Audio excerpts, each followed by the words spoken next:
चीन अपनी हरकतों से बाज नहीं आने वाला है। ना जाने कब वो अपने पैंतरेबाजी से बाज आएगा। एक बार फिर गलवान घाटी से बड़ी खबर आई है। वहां पर चीन ने एक बार फिर एक क्षेत्र पर कब्जा जमा लिया है और लगातार वो वहां पर अपने स्थायी बंकर बनाकर डटा हुआ है। कहीं ना कहीं आपको बता दें, एक बार फिर चीन उसी रास्ते पर चल उतरा है, ठीक जिससे एक साल पहले वो जो उसने कर दिखाया, एक बार फिर उसी के मंशा पाले बैठा है। लेकिन चीन जो है साफ तौर पर अपनी हरकतों से बाज नहीं आने वाला है। तो चलिए आपको बताते हैं कि गलवान घाटी में इस बार चीन ने कहां डेरा जमाया है और किस तरीके से वो एक बार फिर पुनरावृत्ति करना चाहता है। चीन की सेना पूर्वी लद्दाख में एक बार फिर गलवान घाटी के पास भारतीय सीमा में बेहद करीब आ गई है। एक न्यूज एजेंसी के सूत्रों के हवाले से ये जानकारी दी गई है। रिपोर्ट में कहा गया है, यहां चीन सेना ने अपने क्षेत्र में बंकर भी बनाए हैं और किलेबंदी भी की है। सीमावर्ती इलाकों में अभ्यास कर रही पीएलए अब एक बार फिर पीपल्स लिबरेशन आर्मी पास के इलाकों में अभ्यास कर रही है। न्यूज एजेंसी ने सूत्रों के हवाले से बताया है कि चीनी यहां कई साल से गर्मियों में अभ्यास के लिए आते हैं। पिछले साल भी वो ऐसे ही आए और फिर पूर्वी लद्दाख की ओर आक्रामकता से बढ़ गए। इस बार कोरोना वायरस की महामारी के बावजूद भारतीय सेना अलर्ट है और चीन के हर कदम पर नजर रखे हुए है। अपने क्षेत्र में है चीन।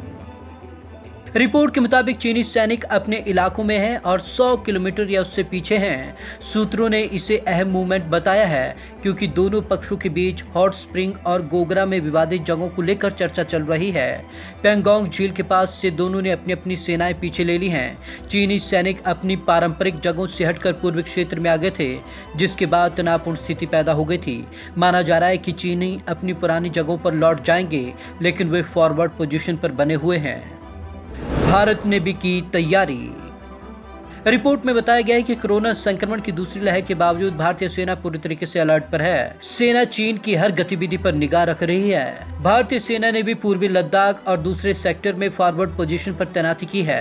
सीनियर अधिकारियों ने सुरक्षा स्थिति की समीक्षा की है और स्थिति पर नजर रखे हुए है। भारत ने लद्दाख में इंडो टिबेटन बॉर्डर पुलिस, भारतीय वायुसेना और थल सेना को तैनात कर रखा है। क्या हुआ था पिछले साल?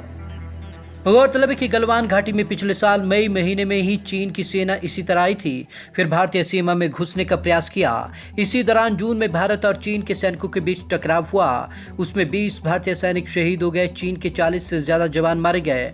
हालांकि चीन ने अपने मारे गए सैनिकों की संख्या का खुलासा आधिकारिक रूप से नहीं किया था। विवादित जगहों से सेनाओं को हटाने को लेकर बातचीत जारी।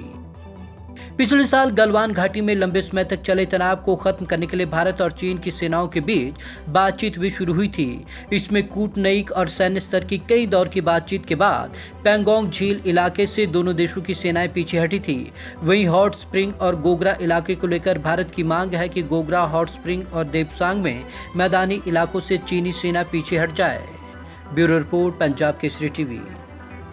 गलवान घाटी में पिछले लंबे समय से दोनों देशों के बीच बातचीत चल रही है तमाम विवादित मुद्दों को हल करने को लेकर, लेकिन लगता है कि चीन अपनी हरकतों से बाज नहीं आने वाला। वो पीठ में छुरा घोंपने का काम लगातार करता आया है और करते रहना चाहता है, क्योंकि जिस तरीके से एक बार फिर उसने अपने गलवान में लेकर दस्तक दी है, वो कहीं ना कहीं बड़ा सवाल उठा रही है उसकी राजनीतिक सोच और समझ पर, क्योंकि चीन लगातार अपनी हरकतों से बाज नहीं आता है। तो आज की इस खास रिपोर्ट में बस इतना ही। विवेक शर्मा को दीजिए इजाजत। नमस्कार।